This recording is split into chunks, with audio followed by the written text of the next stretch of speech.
Villalba, Sicilia, julio de 1954.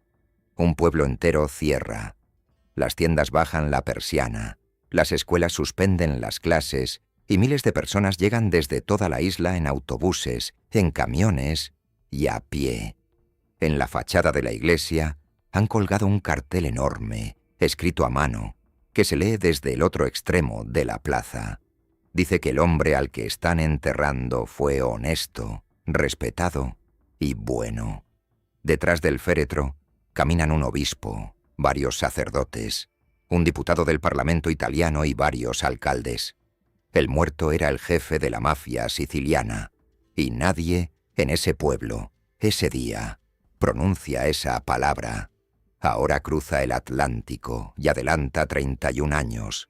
Manhattan, diciembre de 1985. 5:30 de la tarde, en plena temporada navideña. Un Lincoln negro se detiene frente a un restaurante de la calle 46. Dentro va el jefe de la organización criminal más rica de los Estados Unidos. 4 hombres con gabardinas idénticas lo esperan en la acera, camuflados entre la gente que va de compras. Todo termina en 6 segundos. 2 escenas, 2 continentes, 2 mundos que parecen no tener nada que ver. Y sin embargo son la misma historia, porque el hombre al que enterraron con honores en aquel pueblo siciliano y el hombre que murió en una acera de Nueva York pertenecían a la misma organización, seguían las mismas reglas y habían jurado el mismo juramento. Esta es la historia completa de esa organización.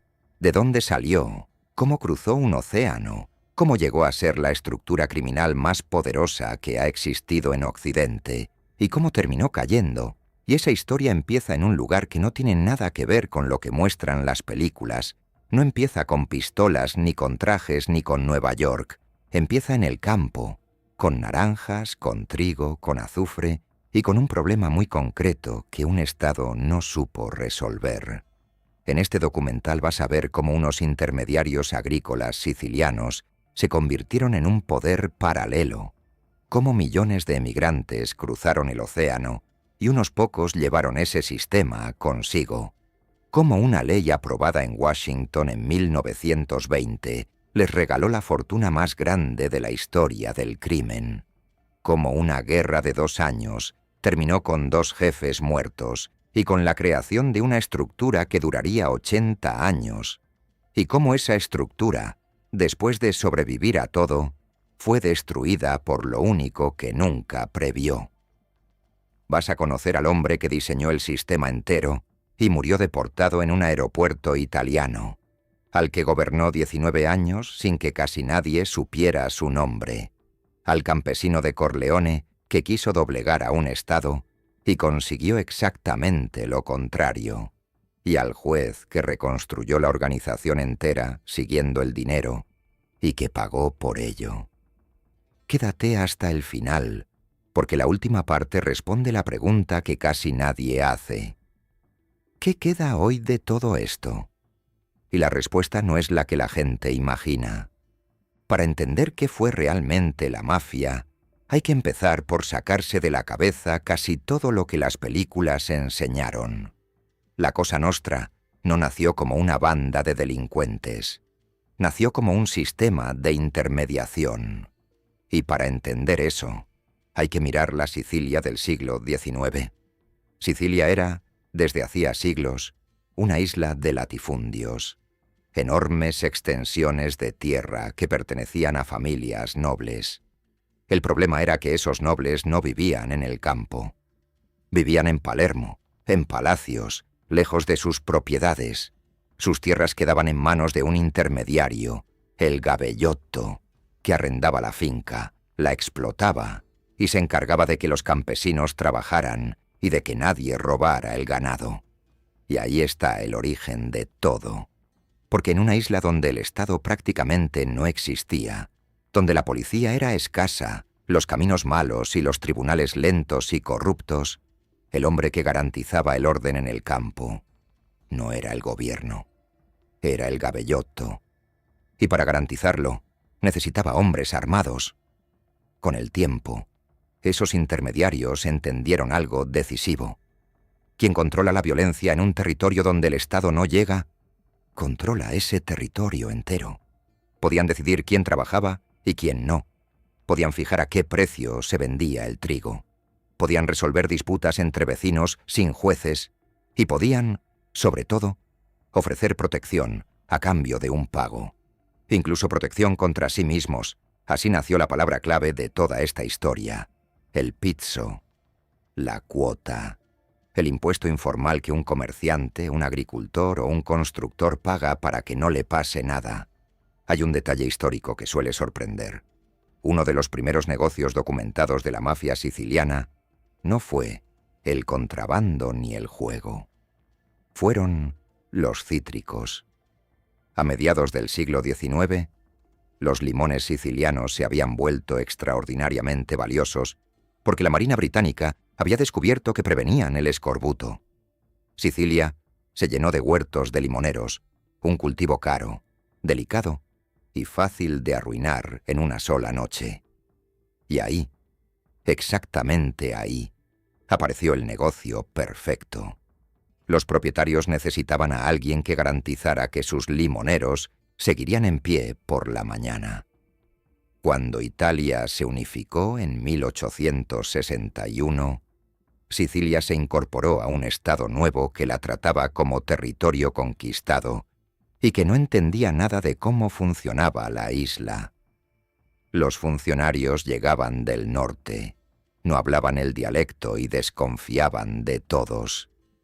Los sicilianos, por su parte, aprendieron que el Estado italiano cobraba impuestos, se llevaba a sus hijos al servicio militar y no daba nada a cambio. En ese vacío de confianza, la organización creció y desarrolló una cultura propia que sería su mayor fortaleza durante un siglo. En primer lugar, el nombre. Los miembros nunca se llamaron a sí mismos mafiosos, se llamaban hombres de honor, y su organización entre ellos se llamaba simplemente Cosa Nostra, nuestra cosa. En segundo lugar, la estructura. Cada pueblo o barrio tenía su familia, dirigida por un jefe elegido por los miembros. Varias familias formaban un distrito con un representante, y por encima, cuando funcionaba, había una comisión que resolvía disputas y autorizaba los asesinatos importantes. No era una pirámide con un rey. Era, en teoría, una federación. Y en tercer lugar, la regla que lo sostenía todo: la omertá. Se traduce mal como silencio, pero significa algo más profundo. Significa que los problemas se resuelven dentro, que nadie acude al Estado, que hablar con un policía o con un juez no es solo peligroso, es una degradación moral. Un hombre que se queja ante las autoridades es un hombre. Con esas tres cosas, la Cosa Nostra construyó algo que ninguna otra organización criminal del mundo occidental logró. No vivía al margen de la sociedad. Vivía dentro de ella. El mafioso no era un forajido escondido en el monte. Era el vecino respetado, el que arreglaba las cosas, el que te conseguía un trabajo, el que hablaba con el diputado. En muchos pueblos sicilianos, durante generaciones, la gente le tuvo más confianza a él que al Estado. Y esa es la idea que explica todo lo que viene después, incluido lo que ocurrió al otro lado del Atlántico. Conviene detenerse un momento en cómo se entraba, porque ese ritual explica por qué la organización fue tan difícil de romper. Un hombre no se apuntaba a la Cosa Nostra. Era observado durante años, a veces desde la adolescencia, sin que él supiera del todo que lo estaban evaluando.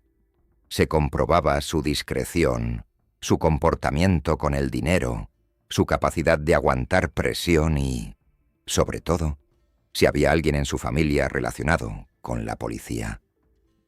Solo después venía la ceremonia. Y era deliberadamente solemne. Un juramento, una imagen religiosa, sangre, fuego, y una frase que todos los arrepentidos describieron después casi con las mismas palabras, Entras con sangre y sales con sangre. Ese ritual no era folclore. Cumplía una función psicológica muy concreta. Convertía una decisión económica en una identidad. Un hombre que entra en una banda por dinero puede salir de ella por dinero. Un hombre al que se le ha dicho, en una ceremonia, que a partir de ese momento su organización está por encima de su religión, de su país y de su propia familia, tarda mucho más en irse. Y durante casi un siglo, eso funcionó. La mafia nunca quiso reemplazar al Estado. Quiso instalarse dentro de él y vivir de él. Y hay una palabra que conviene explicar aquí, porque se usa mal constantemente. Nadie sabe con certeza de dónde viene el término mafia. Hay varias teorías y ninguna se ha probado. Lo que sí se sabe es cuándo entró en el lenguaje público. En 1863 se estrenó en Palermo una obra de teatro sobre los presos de una cárcel de la ciudad, cuyo título incluía esa palabra. Tuvo un enorme éxito, y el término se popularizó desde ahí. Poco después, los informes oficiales del nuevo Estado italiano empezaron a usarlo para describir lo que estaba ocurriendo en la isla. Es decir, el nombre por el que el mundo entero conoce a esta organización se lo puso el teatro, no ellos. Los propios miembros nunca lo usaron.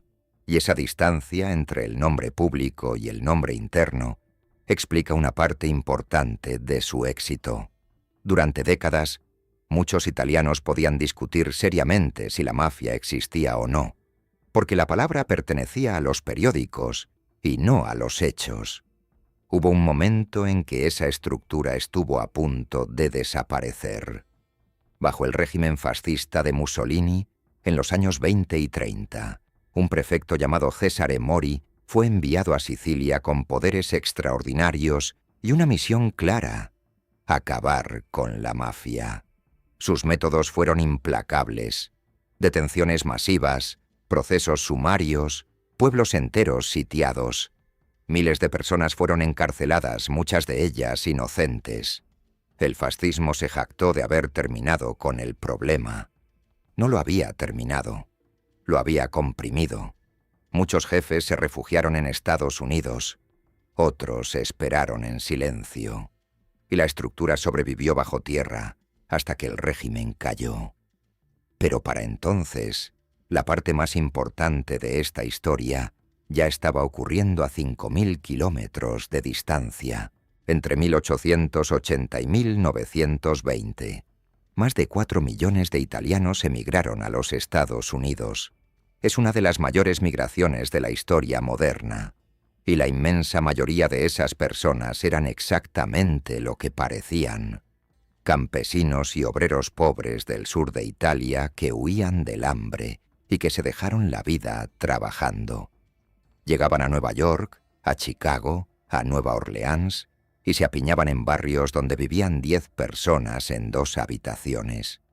Trabajaban en la construcción, en los muelles, en el tendido de vías. Fueron, en términos literales, los hombres que construyeron buena parte de la infraestructura estadounidense del siglo XX. Y entre esos millones de personas honestas, llegaron también unos pocos que traían un oficio muy específico. Aquí conviene decir algo que se malinterpreta constantemente y que es fundamental para entender esta historia. La primera mafia estadounidense no atacaba a la sociedad estadounidense, atacaba a los propios inmigrantes italianos, vivía de ellos. El panadero siciliano que abría un local en Elizabeth Street recibía una carta. La carta pedía dinero y solía llevar un dibujo: una mano negra. De ahí salió el nombre con el que la prensa bautizó el fenómeno: la mano negra. Si el comerciante pagaba, no pasaba nada. Si no pagaba, su negocio se incendiaba una noche cualquiera. ¿Y por qué no acudía a la policía? Porque la policía no hablaba su idioma. Porque no le creía. Porque en muchos casos ya estaba comprada. Y porque, además, ese hombre venía de un lugar donde acudir al Estado era, culturalmente, Una vergüenza. Ese aislamiento fue el suelo donde creció todo lo demás. Una comunidad entera sin acceso real a las instituciones se convirtió en un mercado cautivo. Hubo un hombre que intentó romper eso, y su historia merece contarse porque casi nadie la conoce. Se llamaba Joe Petrosino. Era un policía italoamericano de Nueva York, uno de los primeros, y montó una unidad especializada para perseguir a la mano negra en los barrios italianos. Hablaba el idioma, conocía las costumbres y sabía exactamente dónde mirar. Consiguió decenas de detenciones. En 1909 viajó a Sicilia para investigar los antecedentes de criminales que habían emigrado a Estados Unidos y para construir un archivo que permitiera deportarlos. Fue asesinado en Palermo, en la Piazza Marina, en pleno centro. Su funeral en Nueva York reunió a cientos de miles de personas. Nadie fue condenado jamás por su muerte. Ese episodio, en 1909, ya contenía todo lo que vendría después. Una organización operando en 2 continentes a la vez, con capacidad para eliminar a un policía estadounidense en suelo europeo y salir impune. Y entonces, 11 años más tarde, el gobierno de los Estados Unidos hizo, sin querer, el regalo más grande de la historia al crimen organizado. 16 de enero de 1920. Ese día entró en vigor en todo el territorio de los Estados Unidos la 18ª enmienda a la Constitución, que prohibía la fabricación, el transporte y la venta de bebidas alcohólicas. Un país entero de bebedores se quedó, de la noche a la mañana, sin manera legal de beber. La ley no eliminó el consumo, ni se acercó. Lo que hizo fue coger una industria completamente legal, enorme, con fábricas, camiones, distribuidores y millones de clientes, y entregársela gratis a quien tuviera el estómago de tomarla. Y ahí está el punto que cambia toda esta historia. Hasta 1920, las bandas italianas de Estados Unidos extorsionaban panaderías de barrio. Eran un problema local, de comunidades pobres, y prácticamente nadie fuera de esos barrios sabía que existían. Después de 1920, empezaron a facturar cantidades de dinero que ningún delincuente del país había visto jamás. En Chicago, el hombre que entendió eso más rápido que nadie fue un tipo bajo, calvo y de modales suaves, llamado Johnny Torrio. No parecía un gángster, no fumaba, apenas bebía, volvía a casa a cenar todas las noches y sus vecinos lo tenían por un empresario tranquilo. Torrio le explicó la aritmética a su jefe, Big Jim Colosimo, el rey del vicio de la ciudad. El alcohol podía multiplicar por 20 lo que ganaban con los burdeles. Colosimo dijo que no. En mayo de 1920, Big Jim Colosimo fue asesinado en el vestíbulo de su propio restaurante. Con Colosimo enterrado, Torrio tomó el control y demostró por qué merecía estar ahí. Su innovación fue conceptual. Entendió que la violencia era mala para los negocios, porque cada tiroteo traía titulares, cada titular traía presión política, y cada presión política encarecía los sobornos. Su modelo fue el reparto. En lugar de que las bandas de Chicago se mataran por el territorio, Torrio propuso dividir la ciudad en zonas, asignar cada zona a una banda y que todas compraran el alcohol a la misma red de fábricas. Era, literalmente, un cártel empresarial aplicado al contrabando. Y para el trabajo duro trajo de Brooklyn a un joven al que conocía desde niño, un muchacho corpulento, ruidoso, con 3 cicatrices en la cara. Se llamaba Alphonse Capone. Lo que pasó después es la parte que todo el mundo conoce, y conviene contarla rápido porque lo importante viene justo detrás. El modelo de Torrio se rompió porque dependía de que todos los socios fueran igual de racionales que él. No lo eran. Estalló la guerra con las bandas del norte de la ciudad. Torrio recibió 5 disparos y sobrevivió de milagro. Y en la cama del hospital tomó la decisión más inteligente que ningún jefe de Chicago tomaría jamás. Se retiró y le entregó todo a Capone.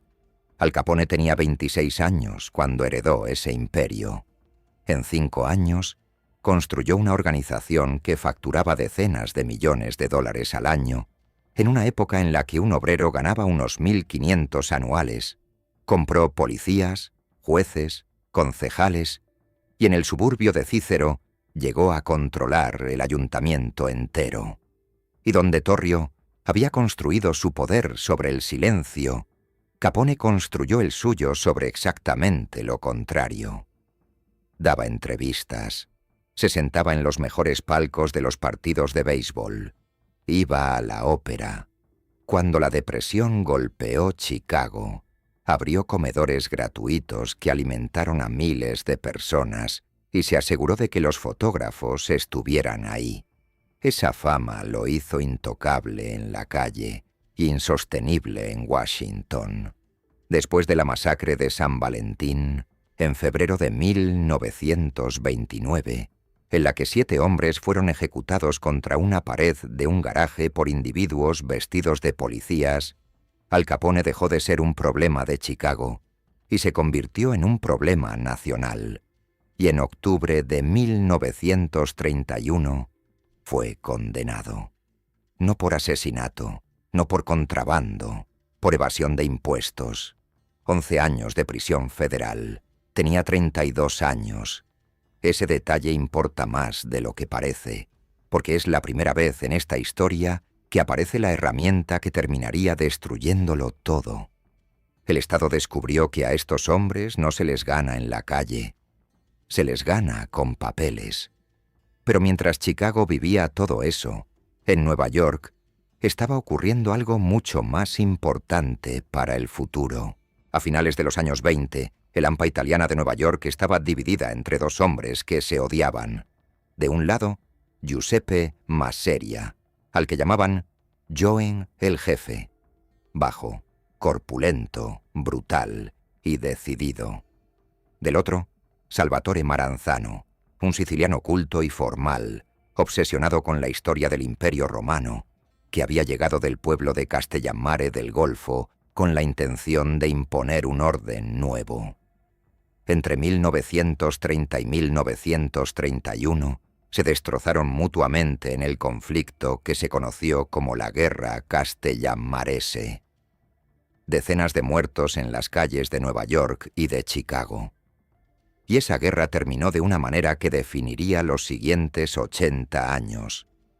Porque un grupo de mafiosos jóvenes, formados ya en Nueva York y no en Sicilia, llegó a una conclusión que ninguno de los 2 viejos jefes entendía: que los 2 bandos estaban equivocados, que las guerras por el prestigio y por los títulos eran, sencillamente, malas para el negocio. El hombre que encabezaba ese grupo se llamaba Charles Luciano. Había nacido en un pueblo del interior de Sicilia en 1897 y había llegado a Nueva York con 9 años. Creció en el Lower East Side, un barrio donde convivían italianos, judíos e irlandeses igual de pobres. Y ahí, siendo un adolescente, hizo algo que, en su mundo, era casi impensable. Se asoció con los otros. Para los viejos jefes sicilianos, trabajar con un judío o con un irlandés era una degradación. Para Luciano era simplemente aritmética. Le interesaba quién era bueno en su trabajo, no de qué pueblo venía su abuelo. Esa idea, tan simple, terminó destruyendo a toda una generación de jefes. En abril de 1931, Luciano llevó a Masseria a comer a un restaurante de Coney Island. Durante la comida, se levantó para ir al baño. Mientras estaba ahí, entraron varios hombres y mataron a Masseria en su silla. Luciano se pasó entonces al bando de Maranzano, que se proclamó capo di tutti capi, jefe de todos los jefes, y organizó el AMPA de Nueva York como si fuera una legión romana. Duró 5 meses. En septiembre de ese mismo año, varios hombres se presentaron en la oficina de Maranzano en Park Avenue haciéndose pasar por agentes de Hacienda, y lo mataron ahí mismo. Y con eso, Charles Luciano se convirtió en el hombre más poderoso del crimen organizado estadounidense a los 34 años. Lo notable es lo que hizo después, porque tenía el camino libre para proclamarse él mismo jefe de todos los jefes, y decidió deliberadamente no hacerlo. Luciano había visto morir a 2 hombres por ese título en 5 meses. Su conclusión fue que el problema no eran las personas, era el puesto. Un jefe supremo genera automáticamente a todos los demás como enemigos. Así que eliminó el puesto. En su lugar creó la comisión. Las 5 familias de Nueva York, más representantes de Chicago y de otras ciudades, sentados como iguales, resolviendo disputas por acuerdo en lugar de por guerra. Nadie manda sobre nadie. Todos ganan más en paz que en conflicto. Fue la decisión empresarial más inteligente de la historia del crimen organizado estadounidense. Y produjo una estructura que sostendría a la mafia durante más de medio siglo. 5 familias en Nueva York, con territorios y negocios asignados, un consejo que arbitraba, y una regla de oro. Para matar al jefe de una familia, hacía falta autorización de la comisión. Esa regla, y no la violencia, fue lo que hizo grande a la mafia estadounidense. Porque una organización que no se mata a sí misma puede dedicarse a lo importante, ganar dinero. Hay un momento en esta historia que casi nunca se cuenta y que muestra hasta dónde llegó esa estructura. Durante la Segunda Guerra Mundial, el puerto de Nueva York se convirtió en una preocupación de seguridad nacional. Por ahí salían las tropas y los suministros hacia Europa, y se temía el sabotaje. Y en ese puerto, quien realmente controlaba a los estibadores y a los sindicatos no era el gobierno. La inteligencia naval estadounidense contactó al AMPA. Esa colaboración, conocida como Operación Underworld, llegó hasta Charles Luciano en su celda, donde cumplía una condena larga. Aquí conviene ser preciso, porque hay mucha leyenda alrededor de esto. Que hubo colaboración con la seguridad del puerto está documentado. Que Luciano tuvo un papel decisivo en el desembarco aliado en Sicilia es una versión muy repetida que los historiadores serios consideran bastante exagerada. Lo que sí ocurrió es que al terminar la guerra, su condena fue conmutada, con una condición inapelable: la deportación. En 1946, el hombre que había diseñado el sistema criminal de un país entero fue embarcado hacia Italia. No volvería jamás. Murió en 1962 de un infarto en el aeropuerto de Nápoles, yendo a recibir a un productor de cine que quería hacer una película sobre su vida. Cuando la prohibición fue derogada en 1933, muchas bandas del país se hundieron con ella. Su único negocio había desaparecido de un día para otro. Las 5 familias no. Y esa es la prueba de que Luciano había construido algo real. Porque en lugar de buscar otro producto prohibido, hicieron algo mucho más inteligente. Se metieron dentro de la economía legal. Y ahí está el negocio de verdad, el que casi ninguna película cuenta. El primero fueron los sindicatos. Controlar un sindicato significa controlar una industria entera sin necesidad de poseer absolutamente nada. Si los trabajadores de un sector paran, ese sector se detiene. Y con esa palanca en la mano, la organización podía cobrar porque las cosas siguieran funcionando. El segundo fue la construcción. En Nueva York, la mafia controló durante décadas el suministro de hormigón. Las grandes contratas se repartían entre empresas aprobadas, los precios se fijaban de antemano y un porcentaje de cada contrato importante iba a las familias. Prácticamente cualquier edificio grande levantado en la ciudad durante esos años pagó, de una forma u otra, una parte de su presupuesto al crimen organizado. El tercero fueron los puertos, los muelles de Brooklyn y de Nueva Jersey, con el control de la carga, de la descarga y de la contratación diaria de estibadores. Y después vinieron el transporte de mercancías en los aeropuertos, la recolección de basura, la distribución mayorista de alimentos, el mercado de pescado más grande del país, las apuestas y los préstamos. Todo eso era, en su superficie, legal. Empresas reales, con trabajadores reales, que entregaban trabajos reales. Lo ilegal era la palanca oculta que las controlaba. Ese cambio de modelo explica por qué la mafia estadounidense duró tanto. Una organización que vive del contrabando depende de que exista una prohibición, y las prohibiciones se levantan. Una organización que vive de controlar sindicatos y empresas legales depende de que exista la economía. Y luego estaba Las Vegas. A partir de los años 40, el crimen organizado financió y controló casinos en Nevada y desarrolló un mecanismo que se conocería como el skim, el desvío del dinero en efectivo de las salas de conteo antes de que quedara registrado en los libros. Millones de dólares que nunca existieron oficialmente, transportados a mano hacia Chicago, Kansas City y Milwaukee. Era el negocio perfecto. Un casino legal, con licencia estatal, que producía dinero invisible. Y los hombres que gobernaron esa edad de oro fueron, casi todos, exactamente lo contrario de lo que las películas muestran. Frank Costello, que dirigió la familia más grande de Nueva York durante 20 años, no llevaba un arma desde su juventud. Su especialidad era la política. Construyó una red de jueces, concejales y funcionarios tan extensa que lo llamaban el primer ministro del bajo mundo.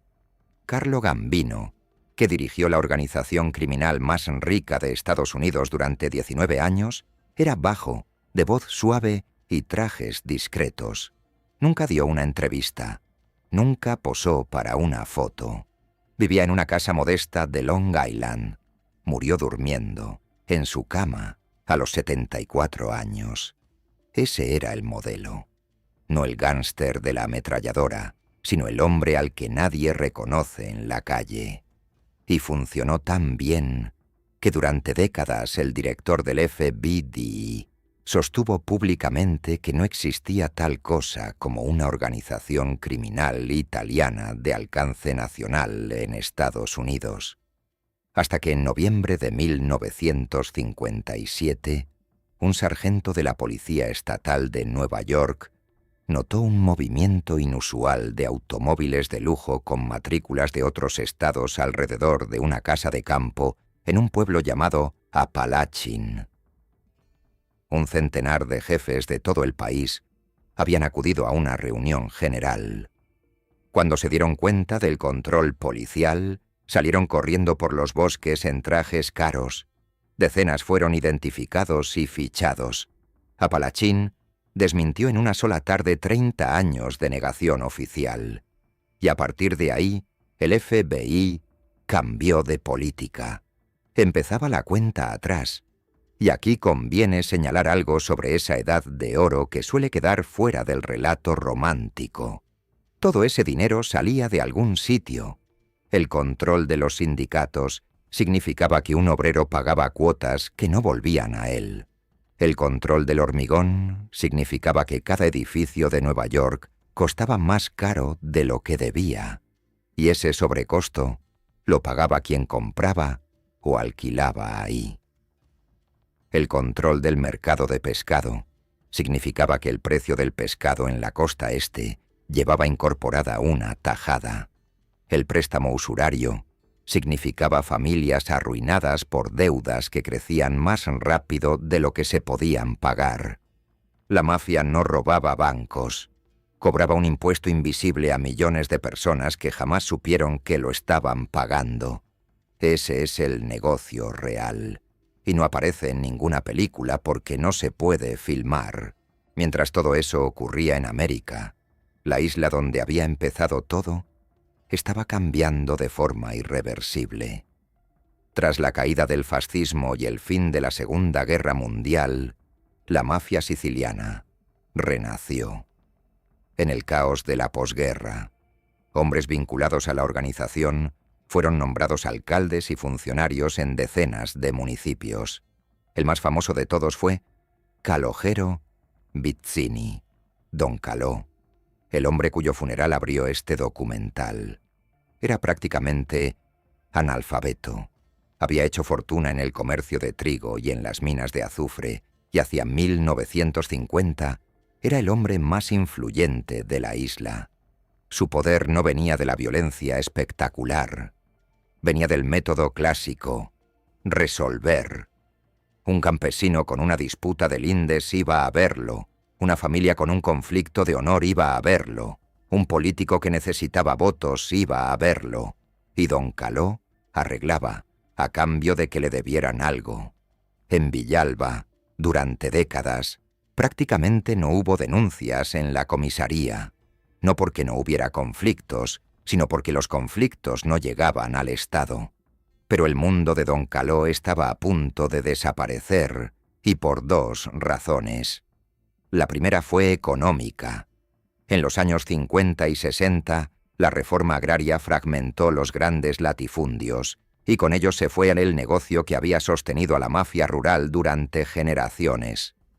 El dinero dejó de estar en el campo y pasó a estar en las ciudades, concretamente en Palermo, y concretamente en el cemento. Palermo vivió en esos años un fenómeno urbanístico que los italianos bautizaron con una expresión demoledora: el saqueo de Palermo. Se derribaron villas históricas, se arrasaron jardines y se levantaron edificios en cualquier terreno disponible. Las licencias de construcción se concedieron por millares, y buena parte fueron a parar a nombres vinculados al AMPA. La mafia dejó de ser rural y se hizo urbana. Dejó de vivir del trigo y pasó a vivir de la obra pública, los contratos y el cemento.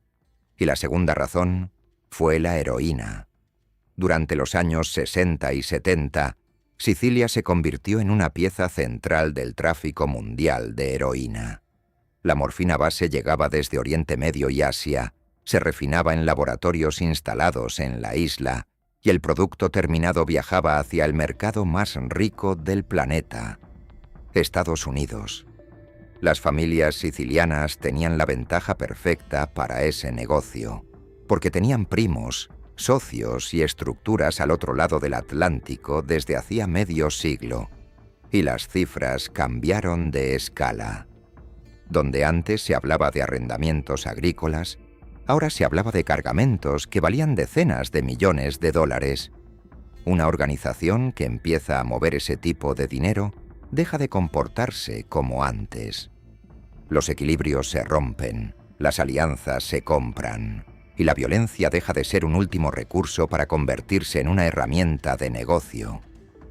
De ese cambio salió una generación nueva. Hombres jóvenes, de origen campesino, procedentes de un pueblo del interior que se haría tristemente célebre en todo el mundo.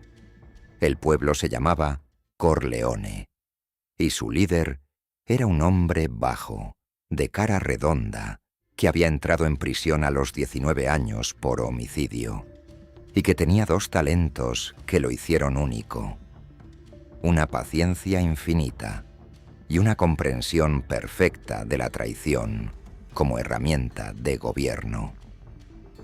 Se llamaba Salvatore Riina. Lo que Riina hizo entre 1981 y 1983 no fue una guerra, fue una liquidación, y su método fue el que rompió definitivamente el equilibrio que había sostenido a la mafia siciliana durante un siglo. Las familias palermitanas tradicionales, encabezadas por Stefano Bontade y Salvatore Inzerillo, veían a los corleoneses como lo que aparentemente eran: campesinos brutales del interior, útiles para el trabajo sucio, pero sin la sofisticación ni las relaciones necesarias para dirigir nada importante. Los subestimaron de la forma más completa posible, porque mientras Bontad cenaba con políticos, Riina hacía aritmética.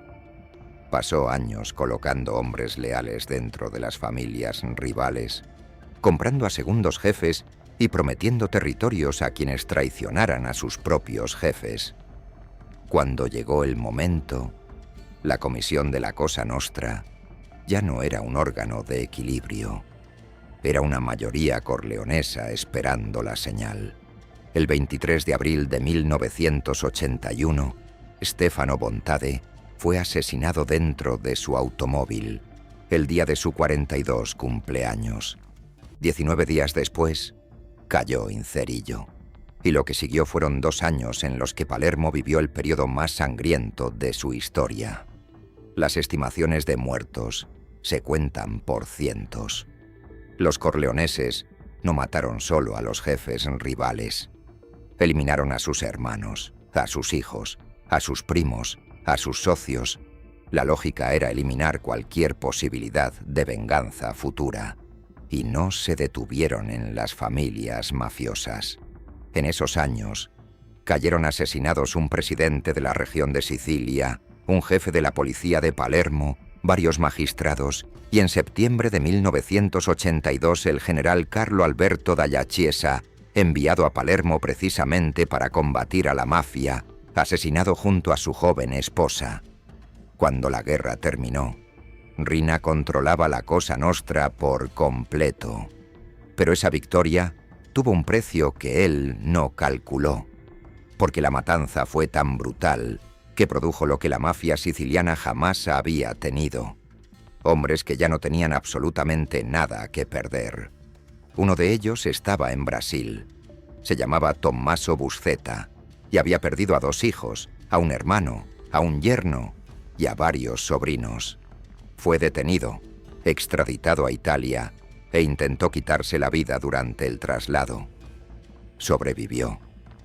Y en julio de 1984 pidió hablar con un magistrado de Palermo. Ese magistrado se llamaba Giovanni Falcone. Giovanni Falcone era palermitano. Había crecido en el mismo barrio que varios de los mafiosos a los que después investigaría. Algunos habían sido compañeros suyos de escuela.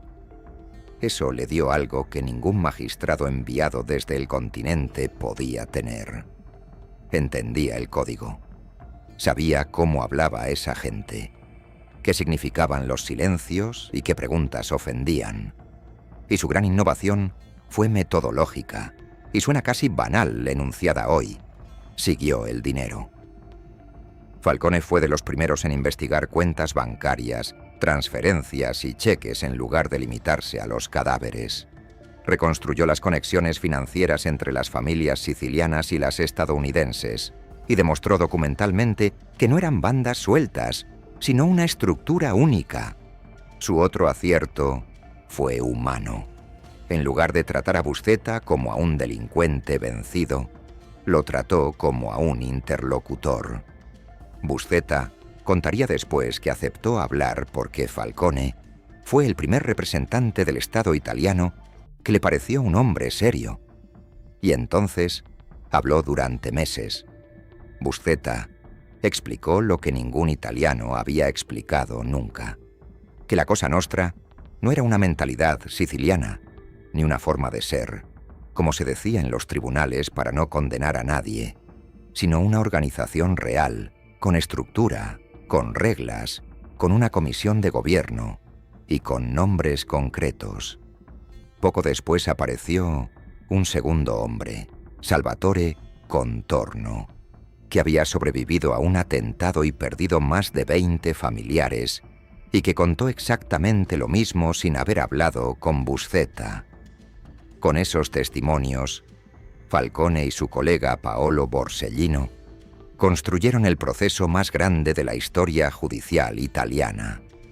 El maxiproceso de Palermo empezó en febrero de 1986, en un búnker construido especialmente al lado de la prisión. con jaulas para los acusados, 475 imputados, casi 2 años de audiencias. En diciembre de 1987 llegó la sentencia, alrededor de 340 condenas y 19 cadenas perpetuas. La Cosa Nostra apostó, como siempre, a que las condenas se caerían en apelación. Durante años, la justicia italiana había tenido esa costumbre. El 30 de enero de 1992, el Tribunal Supremo confirmó lo esencial del maxiproceso, y Riina respondió con la decisión que lo destruyó todo. El 23 de mayo de 1992, un comando colocó cientos de kilos de explosivos dentro de un conducto bajo la autopista que une el aeropuerto de Palermo con la ciudad, y los detonó al paso de la comitiva de Giovanni Falcone. Murieron él, su esposa Francesca Morbillo y 3 agentes de escolta. La explosión fue registrada por instrumentos sismográficos. 57 días después, el 19 de julio, un automóvil cargado de explosivos mató a Paolo Borsellino y a 5 agentes de su escolta en una calle de Palermo. Riina había calculado que el terror doblegaría al Estado italiano. Calculó exactamente al revés. Italia entera se paralizó. Miles de sicilianos salieron a manifestarse contra la mafia por primera vez en la historia. En los balcones de Palermo aparecieron sábanas blancas. Se envió al ejército a Sicilia. Se endureció el régimen carcelario para mafiosos y se reforzó de manera masiva la legislación sobre arrepentidos. El 15 de enero de 1993, Salvatore Riina fue detenido en un control de tráfico en Palermo, después de 23 años como prófugo. Murió en prisión en 2017, en aislamiento, con 26 cadenas perpetuas. Se le negó un funeral público. Y hay una frase que resume lo que ocurrió en aquellos años, porque describe exactamente lo que Riina destruyó sin darse cuenta. Durante un siglo, la Cosa Nostra fue eficaz porque era invisible. No desafiaba al Estado, se metía dentro de él. No mataba jueces, los conocía. No producía titulares, producía silencio. Riina rompió ese modelo, y al romperlo, convirtió a la mafia en el enemigo de todos los italianos. Al otro lado del Atlántico, la organización estaba siendo destruida al mismo tiempo, pero por un camino completamente distinto. No por bombas, por papeles. Y todo empezó con un hombre que quiso matar a otro dentro de una prisión. Joseph Valachi era un soldado, el escalón más bajo de la estructura. En 1962, convencido de que su propio jefe había ordenado su muerte, atacó a un hombre en el patio de una penitenciaría federal. Pero se equivocó de persona.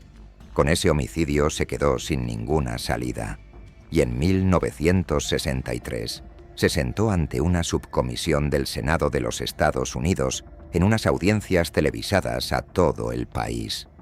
Explicó la estructura completa. ¿Qué es un soldado? ¿Qué es un capitán? ¿Qué es un consejero? ¿Cómo se entra y qué se jura? ¿Cómo se autoriza un asesinato? Y pronunció públicamente por primera vez el nombre que los propios miembros usaban entre ellos: Cosa Nostra. Su testimonio no metió en prisión prácticamente a nadie. Hizo algo más profundo. Convirtió a la mafia en algo real, con un nombre y un organigrama. Y esa claridad conceptual permitió años después diseñar la herramienta que la destruiría. Esa herramienta llegó en 1970. Se llamaba Ley Rico y cambiaba la matemática por completo.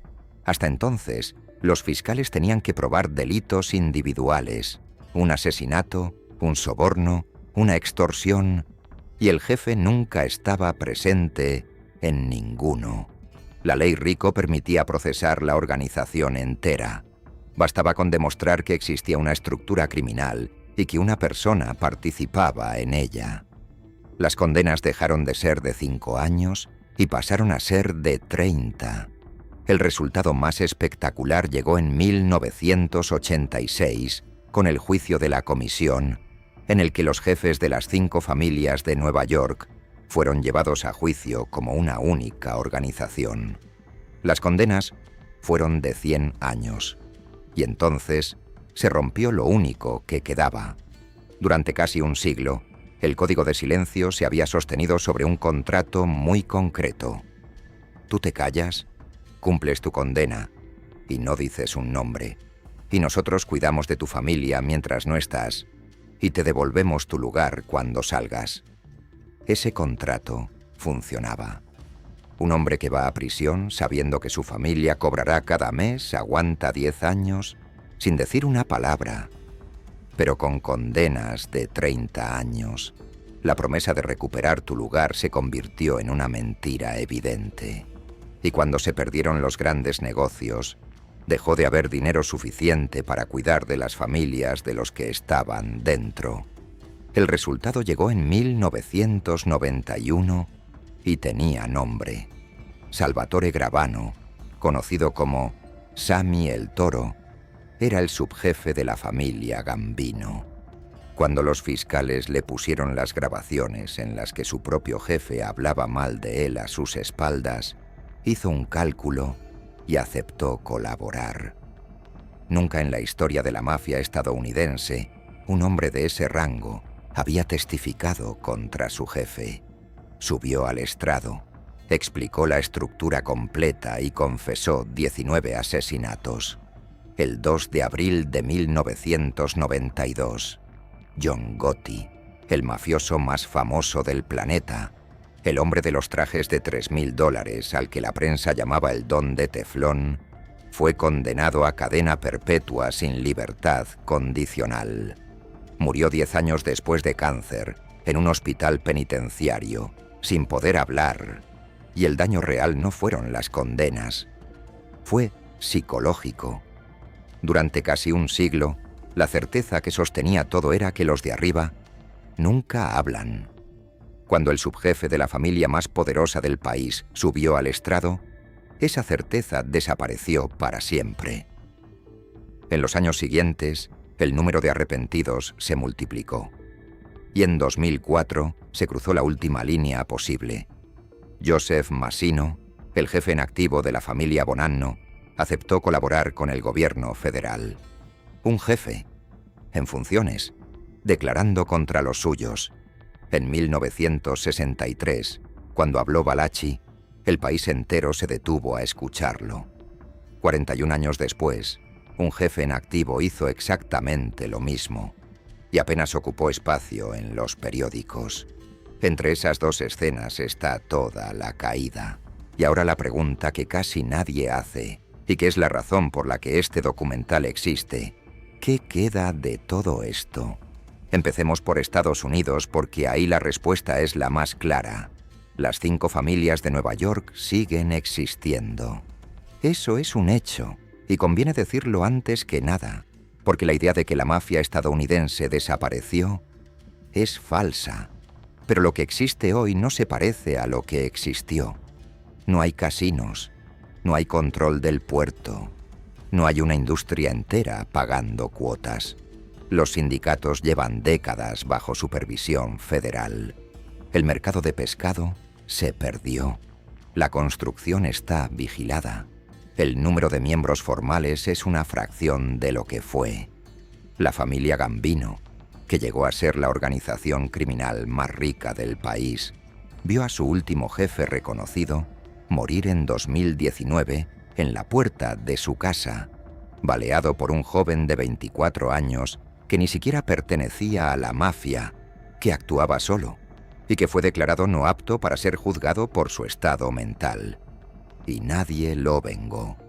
No hubo represalias, no hubo guerra. 100 años antes, matar al jefe de esa familia habría obligado a convocar a los jefes de todo el país. En 2019 fue un homicidio ordinario en un tribunal ordinario. Esa es, más que cualquier estadística, la medida exacta de lo que quedaba. La familia que sigue en mejor forma es la Genovese, y por una razón que resume esta historia entera. Fue la que más se escondió. Sus jefes no daban entrevistas, colocaban a otros hombres como jefes de fachada para que el Estado los procesara en su lugar, y durante décadas ni siquiera sus propios miembros sabían con certeza quién mandaba. Uno de sus jefes, Vincent Gigante, se pasó casi 30 años fingiendo una enfermedad mental, caminando en bata de baño por Greenwich Village y engañando a decenas de psiquiatras, mientras dirigía la organización desde detrás de esa máscara. Fue la simulación más larga de la historia judicial estadounidense y funcionó durante 3 décadas. En Italia, la situación es distinta y más incómoda. La Cosa Nostra siciliana está reducida a una sombra. En enero de 2023 fue detenido Matteo Messina Denaro, el último gran jefe histórico, después de 30 años prófugo. Lo localizaron cruzando registros médicos. Tenía cáncer y necesitaba quimioterapia bajo una identidad prestada. Murió 8 meses después en una prisión y las autoridades prohibieron cualquier funeral público. 69 años antes, un pueblo entero había cerrado para enterrar a Calogero Vizzini con un obispo en el cortejo. Esa es la distancia que recorrió la mafia siciliana en 70 años. Pero hay algo que conviene decir, y es la parte que la mayoría de los documentales omite. Mientras la Cosa Nostra siciliana caía, otra organización italiana crecía en silencio hasta convertirse, según las estimaciones de las propias autoridades italianas y europeas, en la más rica y poderosa del continente. Está en Calabria y se llama 'Ndrangheta, y su fortaleza es exactamente la que la mafia siciliana perdió: la discreción absoluta. Nunca declaró la guerra al Estado, nunca voló una autopista, nunca produjo un Riina. Su estructura se basa en lazos de sangre, lo que la hace extraordinariamente difícil de infiltrar y de romper con arrepentidos, porque delatar significa delatar a tu propia familia. Aprendieron la lección viendo caer a sus vecinos. Pongamos toda esta historia en una sola línea, porque sólo así se ve lo que realmente cuenta. Empezó con unos intermediarios agrícolas en una isla del Mediterráneo donde el Estado no llegaba, y con un negocio muy simple: cobrar porque no te pasara nada. Cruzó un océano dentro de una migración de 4 millones de personas, y durante 30 años vivió de extorsionar a esos mismos migrantes, porque eran los únicos que no podían pedir ayuda. Una ley aprobada en Washington en 1920 la convirtió en una industria multimillonaria. Una guerra de 2 años en Nueva York terminó con 2 jefes muertos y con la creación de una estructura, la Comisión, que le permitió dejar de matarse a sí misma y dedicarse a ganar dinero. Durante 40 años se metió dentro de la economía legal: sindicatos, construcción, puertos, transporte, casinos, y sus mejores jefes fueron, casi siempre, los hombres a los que nadie reconocía por la calle. Y después cayó. En Italia, porque un grupo de campesinos de Corleone decidió que el terror podía sustituir a la política, y descubrió que un Estado humillado en público no negocia. En Estados Unidos, porque una ley permitió procesar estructuras enteras, las condenas se volvieron impagables y el contrato que sostenía el silencio dejó de poder cumplirse. Y ahí está la conclusión de este documental, y va en contra de casi todo lo que el cine enseñó.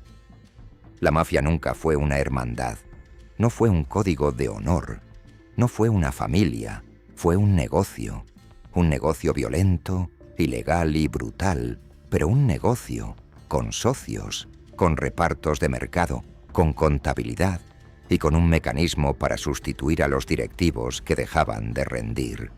Y como todo negocio, existió mientras pudo cumplir su promesa a sus empleados: cállate, cumple, y nosotros cuidamos de los tuyos. El día en que no pudo cumplir esa promesa, sus propios hombres se sentaron a hablar. No la mataron desde fuera, Se murió cuando dejó de poder pagar. Hay una última imagen que resume estos 150 años.